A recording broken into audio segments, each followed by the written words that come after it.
Welcome to Self-Publishing with ALLi from the Alliance of Independent Authors. This week, it's our advice stream focusing on editing and design. Discover how you can apply best practices in these first stages of the publishing process to ensure the excellence of your work and its ability to appeal to your target readership. This Self-Publishing with ALLi podcast is sponsored by Book Vault. Sell high-quality print-on-demand books directly to readers worldwide and earn maximum royalty selling directly. Automate fulfillment and create stunning special editions with Book Vault Bespoke. Visit bookvault.app today for an instant quote. This podcast is also sponsored by Gatekeeper Press, the all-inclusive gold standard in publishing, offering authors 100% rights, royalties, satisfaction, and worldwide distribution. Gatekeeper Press, where authors are family. And here's your host for the Self-Publishing with ALLi podcast, ALLi Campaigns Manager, Matty Dalrymple. Hello, everyone. I am Matty Dalrymple. I'm the Campaigns Manager for the Alliance of Independent Authors, and I'm here today with Ricardo Fayet. Hey, Ricardo, how are you doing? Very good. And you? Thanks for having me. It is lovely to have you here. And to give our listeners a little bit of background on you, Ricardo Fayet is one of the founders of Reedsy, a marketplace connecting authors to the world's top publishing talent, from editors to cover designers, book marketers, or literary translators. He's the author of 2 books on marketing for authors and a regular presenter at Author Nation, Inkers Con, and Nink, among many others. And Ricardo also serves as the marketing advisor for ALLi. And so in the spirit of the editing and design stream of the podcast, we're going to be talking today, we're going to be tapping into Ricardo's expertise based on his years with Reedsy. We're going to be talking about tips for investing or editing dollars or pounds or euros or fill in the appropriate currency for wherever you are. Because if you followed every possible editing option, it could be a very, very expensive proposition. So we're going to be talking about ways to manage that in a reasonable way. So I wanted to just start right out with a general question about, is editing something authors need to do at all? Can they spend zero on editing and still get a good product? That's a tough one to answer because yes, they can. I know some authors who do that and get a good product out there, but they're very, very much the exception. So my advice to anyone listening to this podcast is to kind of ignore what I just said and really invest in editing. I always say that the 2 best investments you can make in your writing career are editing and design. Right? Design is more in the marketing side of things. When you have a finished product, getting that really great cover, getting a good interior, that's going to be your number 1 marketing tool. But for editing, for me, it's more than just investing in the product itself. It's investing in your ability to grow as a writer. Right? If you've done, if you've paid tens of thousands to do an MFA in creative writing, or if you've taken a bunch of expensive writing courses, then maybe you don't need a ton of advice when it comes to editing. But if you haven't, it's actually like a great investment to hire an editor, because that's like doing a crash course in creative writing, but applied to your own writing, to your own manuscript. And they're not just gonna help you fix what's wrong with your manuscript. They're also going to teach you what you're doing wrong, how to fix it, and how to not repeat the same mistakes the next book that you write. So ideally, working with an editor is not an expense for one book. It's like an investment in your writing career and in becoming a better writer. Yeah, it would actually be a really interesting conversation for the editing and design stream of the podcast to talk with somebody about the extent to which their MFA learnings are applicable to their career as an indie author, because I haven't had this conversation with someone who had an MFA for years. And so my perspective may be very out of date, and it's only based on having a couple of these conversations. But I have the feeling that those are very much focused on craft, but maybe not focused on, as you're suggesting, the genre expectations that an editor in a particular genre, romance or fantasy or sci-fi or whatever, an editor who has experience in that genre is going to understand. Not only is your craft good, but are you giving a reader what they're expecting for that genre? Yeah, that's a good point. Yeah, I mean, I get the sense that MFAs cater more to literary fiction writer rather than genre, but there's a ton of MFAs out there. There's like new online ones now. So there must be a bit of everything. And honestly, if you want like free writing advice, Brandon Sanderson's redoing all his videos on craft right now on his YouTube channel. So it's a great place to start if you don't have the funds to invest in an MFA. But otherwise, there's like a bunch of writing courses out there. We've got one on Reedsy that's really good as well. But that doesn't replace to working with an editor, because even if you know everything, even if you know the theory of writing craft and of writing in your genre, when you put it into practice, you're still going to make mistakes. And there's still going to be ways that like an outside pair of eyes who have expertise in your genre and in your market is going to be able to help you improve the manuscript a lot. So oftentimes we talk about someone having an editor, but there are actually different kinds of edits and possibly different kinds of editors for the different types. So talk a little bit about what those different types of editing are. Yes. So we at Reedsy, we classify them into kind of 3 main stages. So there's a developmental stage, so what we call developmental editors, and they are really mostly going to focus on the big picture. So when it comes to fiction, they're going to look at your story structure, your plot, your characters, their arcs, your dialogue, your point of view, genre expectations, and these kind of things. They're not going to necessarily look at the line by line, right, at your writing itself, but they're going to look at the story. In terms of nonfiction, developmental editors are going to look also at high level. They're going to look at like what the structure of the book is, what points you are making in each chapter, whether those points are illustrated well, these kind of things.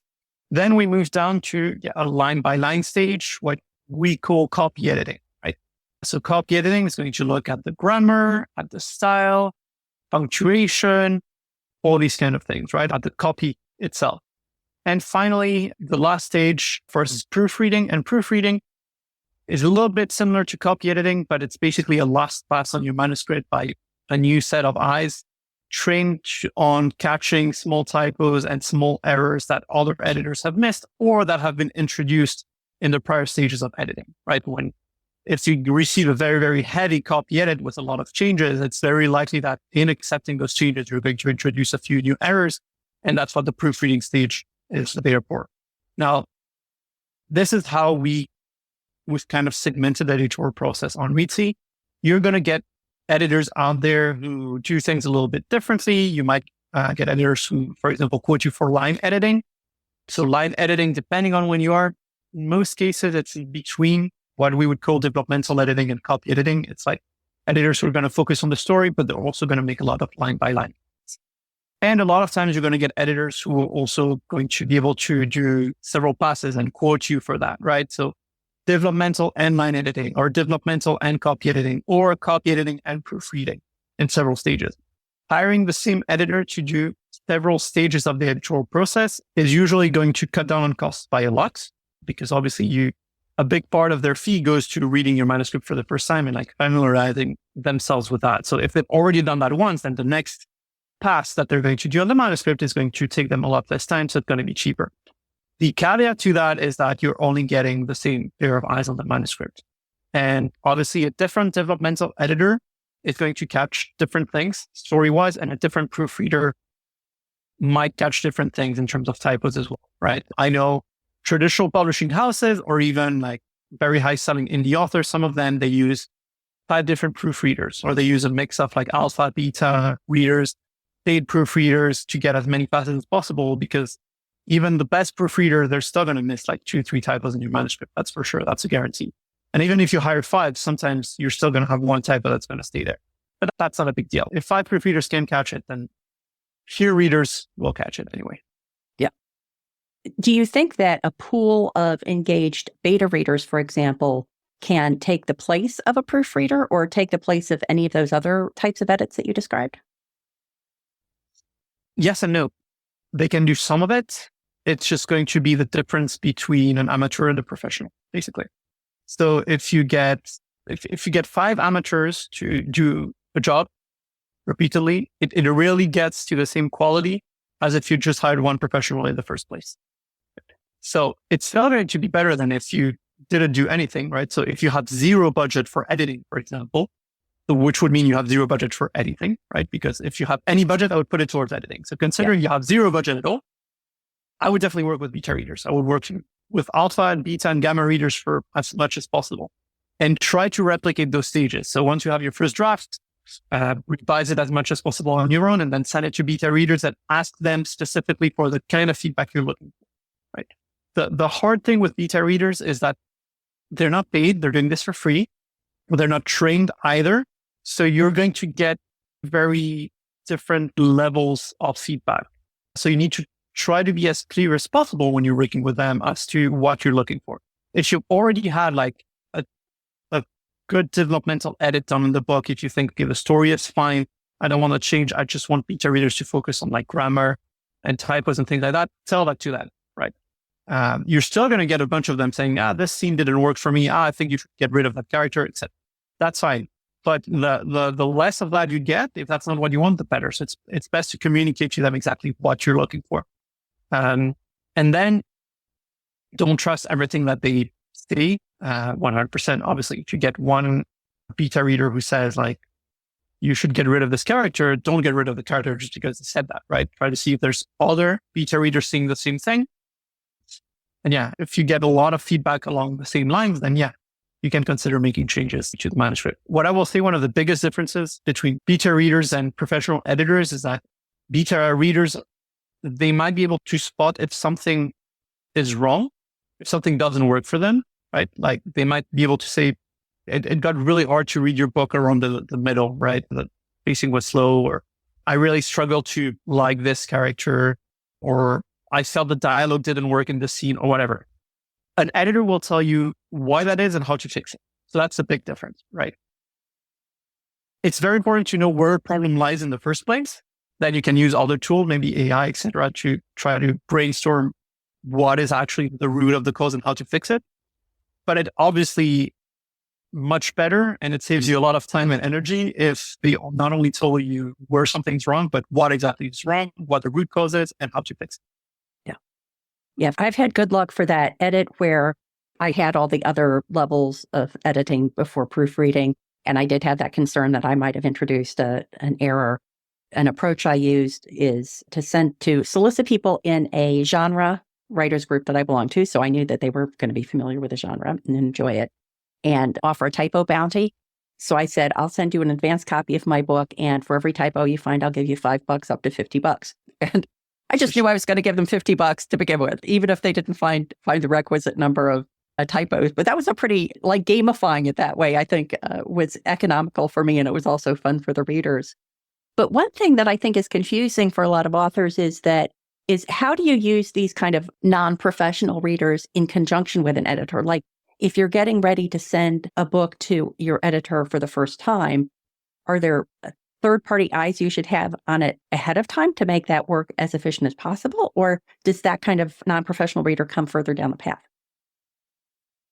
It depends what you're using those non-professional readers for. I would say at the developmental editing stage, it makes sense to use them before you hire an editor, because they will be able to spot the most kind of obvious things that don't work in your writing, right? If you have a massive plot hole somewhere, 5-10 non-professional readers, they're going to be able to spot that, right? Or if like 5 out of the 10 tell you there's something wrong with your main character, you can try to identify what's wrong there. And even if you don't manage to kind of revise it to fix it, you can at least go to an editor saying, hey, I shared this with beta readers before and everyone said there's something wrong with the main character. I don't know what it is. Can I get your input on that, right? So you at least make their work a lot easier. I think that developmental editing is definitely the most expensive type of editing. It's going to cost you, if you have a full-length novel, like 80,000 words, it's going to cost you several thousands of dollars, usually. So the more you can get out of it, the better. And if you've already gone through a few rounds of revising as much as you can on your own, then a few rounds of revising with the input of beta readers, then you get your manuscript to a much cleaner state to that developmental editor, and they're going to be able to really focus on stuff that the non-professional readers haven't spotted, right? If you invest your $2,000 on a developmental editor and you send them your first draft, they're probably going to, like, 80% of their assessment is going to cover stuff that you might have been able to pick out on your own, or that beta readers might have been able to pick out on your own. So to maximize the value, it makes sense to hire beta readers, I think, before. When it comes down to like copy editing and proofreading, then it really doesn't matter. I think when you work with beta readers, you can do it before, you can do it after. I think it can be a good idea to do it after, just so that you get people something as clean as possible for them to read.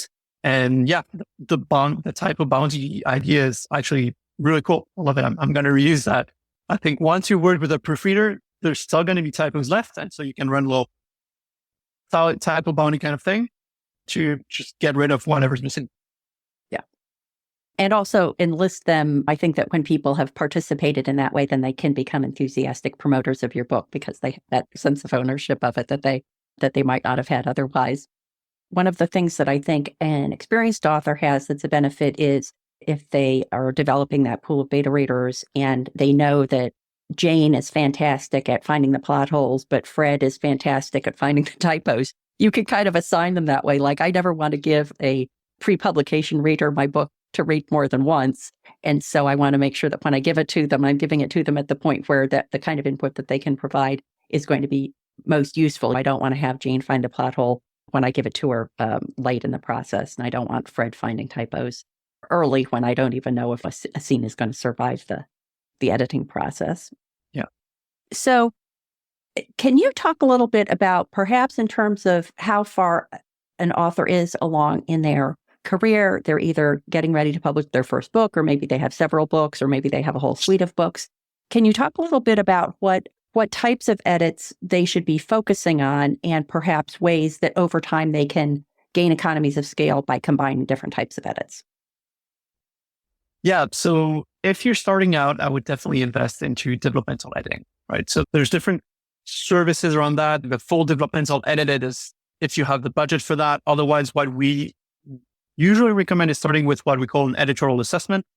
Other people might call it an editorial letter, manuscript assessment. I mean, there's a bunch of different words for it, but it's essentially an editor reading through your entire manuscript 1 or 2 times, obviously making notes along the way, but not giving you back a manuscript with a bunch of like line edits or chapter edits, but giving you back what we call an editorial letter, an editorial assessment, which is going to be, 5, 10, 15 page document, depending on how they produce it, with your strengths, weaknesses, things to revise. Basically, all the things you need to focus on when you revise your draft, right?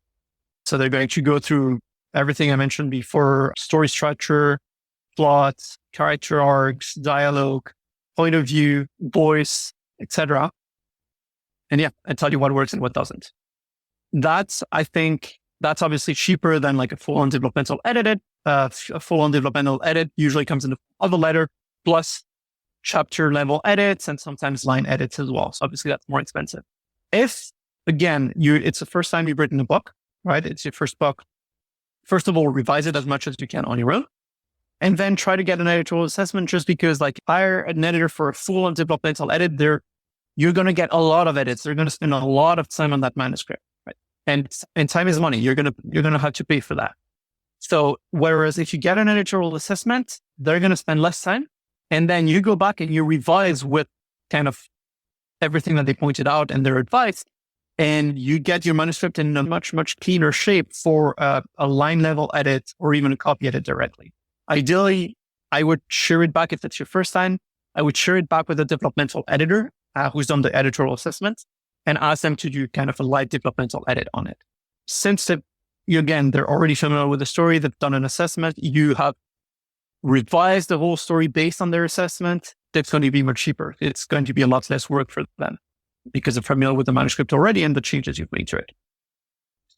So I'm imagining someone who is writing their first book and they're writing, they really want to get into romance, and they've written a book where one of the couple dies at the end, or like it's violating some rule, or it's violating some intrinsic storytelling conventions or whatever it may be.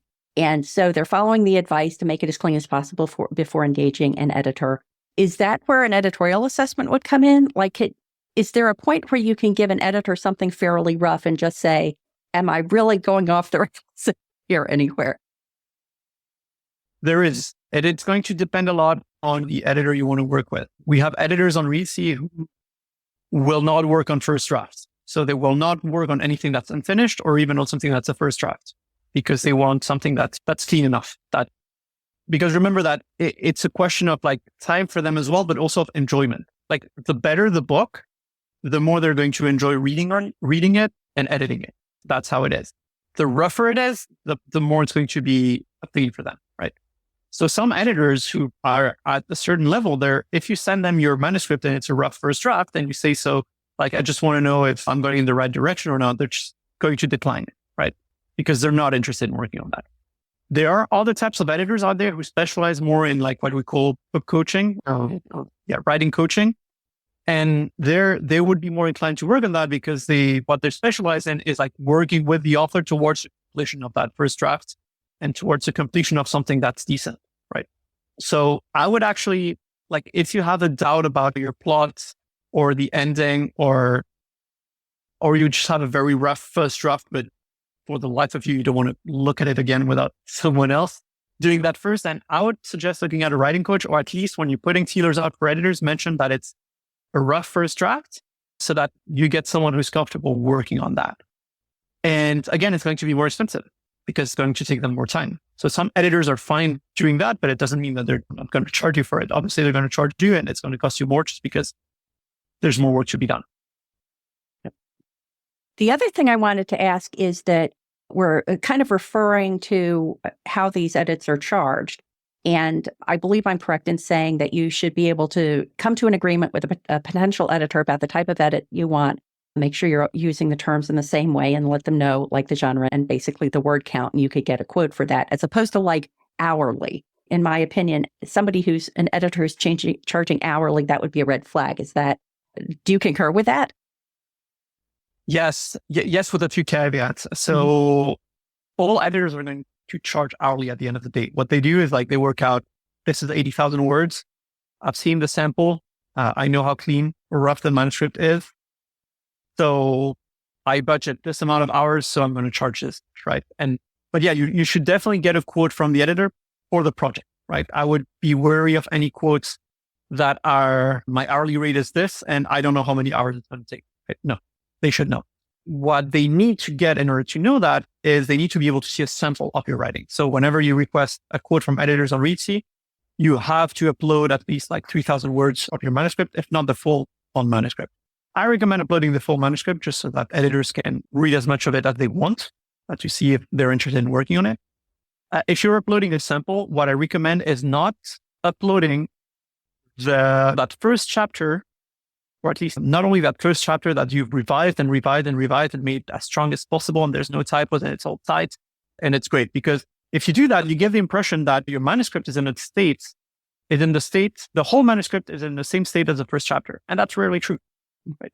So that's why I recommend being as honest as possible with that sample. Because otherwise what can happen, and we've seen that happening at Reedsy, is the editor is going to quote based on what they've seen in the sample.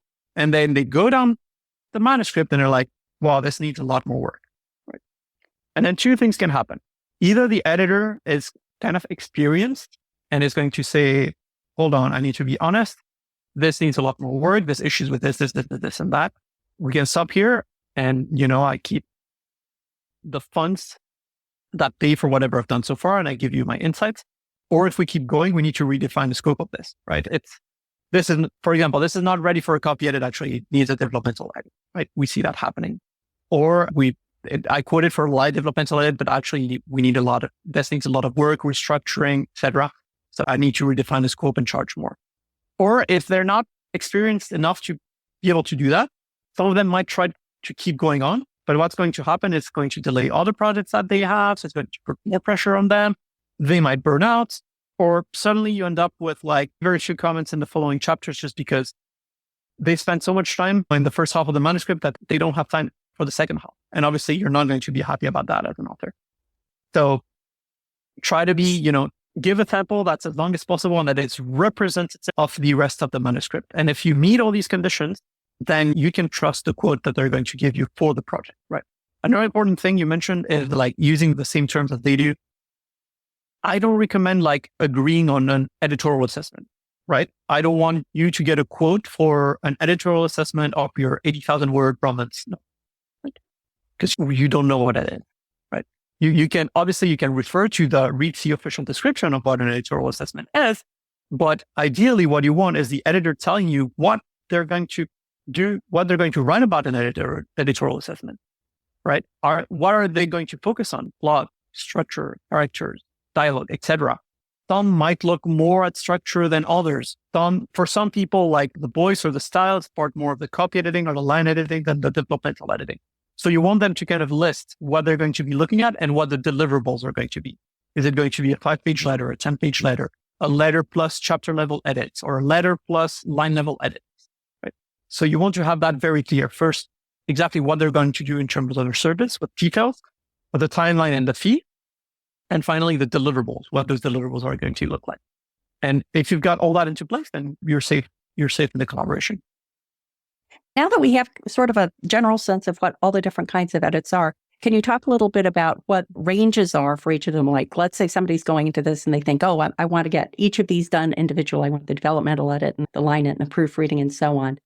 What could be the bill for that? And then what are ways that authors can economize possibly by combining some of those or other approaches for making it financially feasible?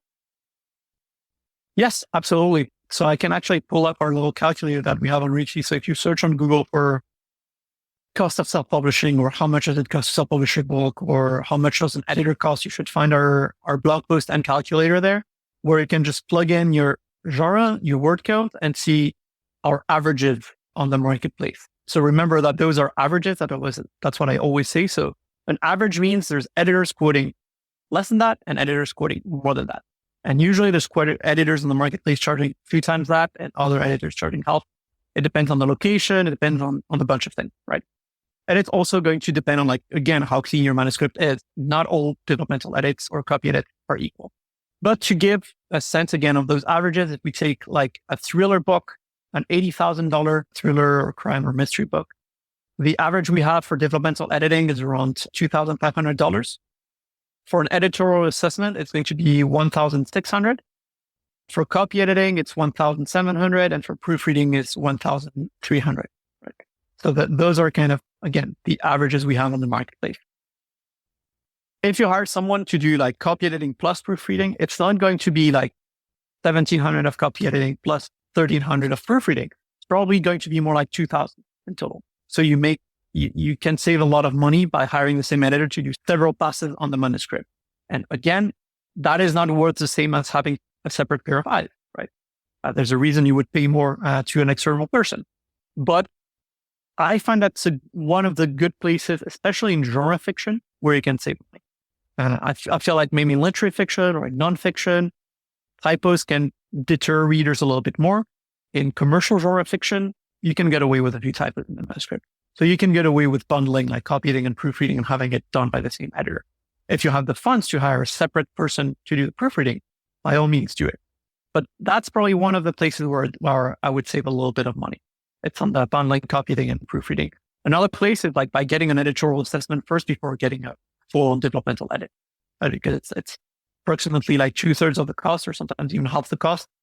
And then it's just more work on your own because you have to do a lot of the rewrites, right? You have to implement a lot of the changes, but then ideally you can move on directly to the copy edit.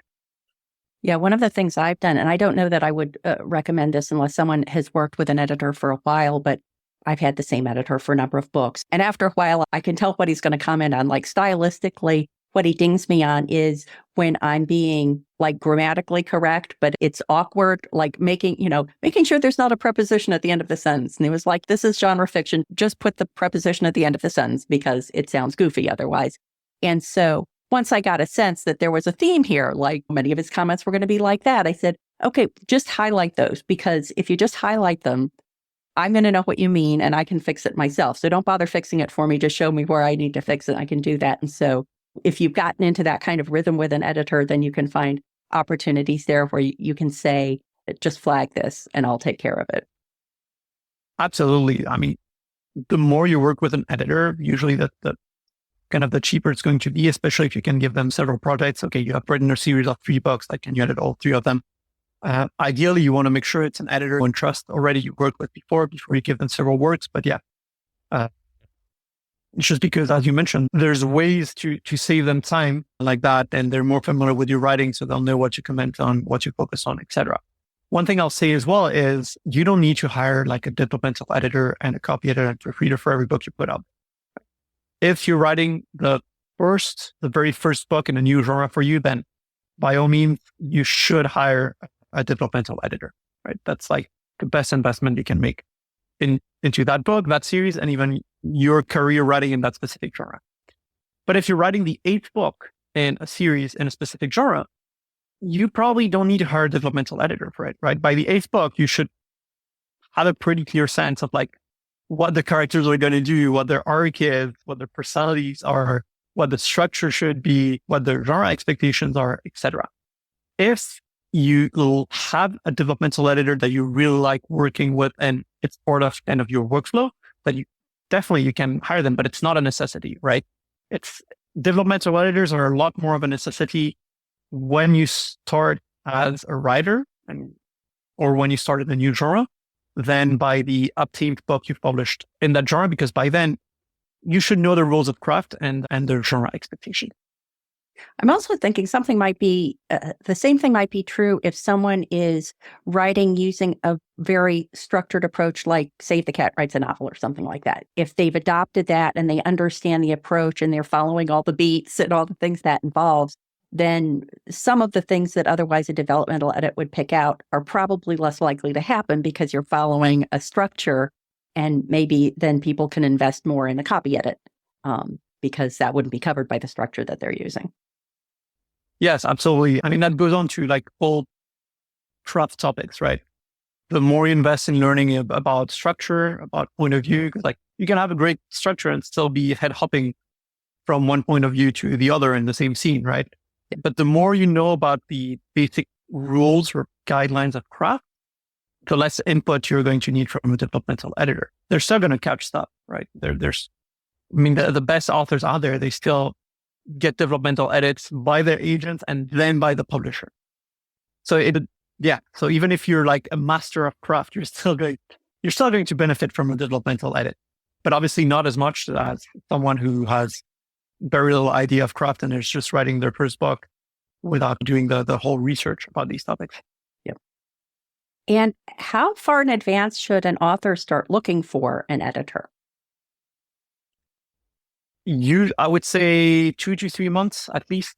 If you're looking for, especially for developmental editing, I would say 3 months, minimum 3 months. We have some developmental editors on Reedsy who booked out 6 months or even up to a year in advance. So it's easy. Like when you're halfway through your manuscript, usually as a great way to procrastinate, I recommend just going on Reedsy or having a look around the internet or asking other authors for recommendations and looking at editor profile, right? And kind of projecting yourself working with those editors. And you're going to see if they say on the profile they're booked up 6 months in advance, then you know that it might be time for you actually to reach out because by 6 months from now, you might have completed that manuscript, right? But yeah, as a rule of thumb, I would say at least 2 to 3 months for developmental editing. For copy editing and proofreading, it depends, but you can get away with shorter deadlines. The further away in advance you schedule stuff, the more availabilities you're going to have. And I think it's more important to find really the right person for developmental editing than necessarily for copy editing and proofreading, right? Ideally, you would want to work with the same developmental editor for all your books in the same genre. You don't need to be working with the same copy editor and proofreader for all the works. Yeah, that makes sense. And ALLi members can also use the ALLi partner directory. That's right. to find reputable people. So that's a good resource as well. And so I think any conversation about especially a combination of editing and money saving probably wouldn't be complete without some reference to AI. How are you seeing AI affecting how people are using editorial services? We haven't seen much of an impact yet. I think we've seen a lot of use of AI in the brainstorming parts of the manuscript, the world building, help with certain scenes, helping with writer's block. On the editorial side of things, I think there's definitely ways you can use AI. The issue with AI right now in its current state is that it cannot analyze, 5 to 10,000 words at a time, right? And that's what a developmental editor does. Like they look at the whole book, they look at the whole story, and AI can do that. So if you've written a short story, you might get an AI to do like a developmental edit on it and give you some pointers. I would trust anything AI said the same way I would trust what a beta reader would tell me, right? I would take it with a pinch of salt and I would look honestly on a manuscript and say, okay, I think they might have a point, right? You can try different models as well. Like you can use ChatGPT to take some advice, and then Claude as well, see if they return the same thing. If they do, that might give some additional validation, right? But yeah, I would use it as another way of kind of beta reading, and including copying and proofreading. If you get to the proofreading stage, you can feed it to some AI, 5,000 words at a time, and tell it to do a proofread. They're not going to return it to you in a clean track changes format. But ChatGPT, what you can do, for example, I use ChatGPT to edit my newsletters when I send them, to proofread them. And when I tell it is like, please do not change my voice, style, tone, or anything like that. Just like focus on grammar issues and typos. And at the bottom, include a recap of like what those changes, what changes you've made, right? And so it's going to highlight maybe 3-4 changes it's made. So I can double check that it made changes that are okay. And then I can copy paste and that's it. And that's fine. Otherwise, you've got tools like Grammarly or ProWriting Aid, which leverage AI within a nicer interface to help with the editing stages. That's also entirely fine to use them. I think any additional help you can get when it comes to editing is welcome. None of that is going to replace a human editor, right? At least not yet. In the future, I still doubt it. What I can see happening in the future is like professional editors leveraging AI to basically be able to edit manuscripts faster and thus lower their prices and be able to take on more clients, right? But I don't see the need for an editor disappearing at all. And like since generative AI came out, we haven't seen any decline in work on Reedsy. To the contrary, people are still trusting human editors, and I think they should. That makes sense to me. Well, Ricardo, thank you so much for that overview of editing and how people can approach it in the most effective way. So please let everyone know where they can go to find out more about you and Reedsy and everything you do online. Absolutely. So you can find out more about Reedsy at reedsy.com. That's reedsy.com. You'll find there, if you go to the services at the top of the page, you can see all our definitions of the various types of editing. So even if you don't use Reedsy, you can learn everything about like what a developmental edit is, an editorial assessment, a copy edit, a proofread. And so you get a ton of information there for free, whether you use Reedsy or not. And if you then want to get quotes from Reedsy editors, you just go to our marketplace, look for some editors and ask them for quotes. In terms of where you can find out more about me, I mean, I'm on most social media out there, but what I usually recommend authors is just, if you have any questions, email me. My email address is very easy to guess. It's ricardo@reedsy.com. If you have any questions about editing, about what we discussed in this podcast, about Reedsy, about marketing as well, as you mentioned, I'm one of the marketing advisors for ALLi. Yeah. Feel free to email me. This is where I'm most responsive. So use that. Perfect. Thank you so much. You've been listening to the editing and design stream of the Self-Publishing with ALLi podcast, sponsored by BookVault. Sell high-quality print-on-demand books directly to readers worldwide and earn maximum royalties selling directly. Automate fulfillment and create stunning special editions with BookVault Bespoke. Visit bookvault.app today for an instant quote. This podcast is also sponsored by Gatekeeper Press, the all-inclusive gold standard in publishing, offering authors 100% rights, royalties, satisfaction, and worldwide distribution. Gatekeeper Press, where authors are family. And if you haven't already, we invite you to join our organization and become a self-publishing ally. You can do that at allianceindependentauthors.org.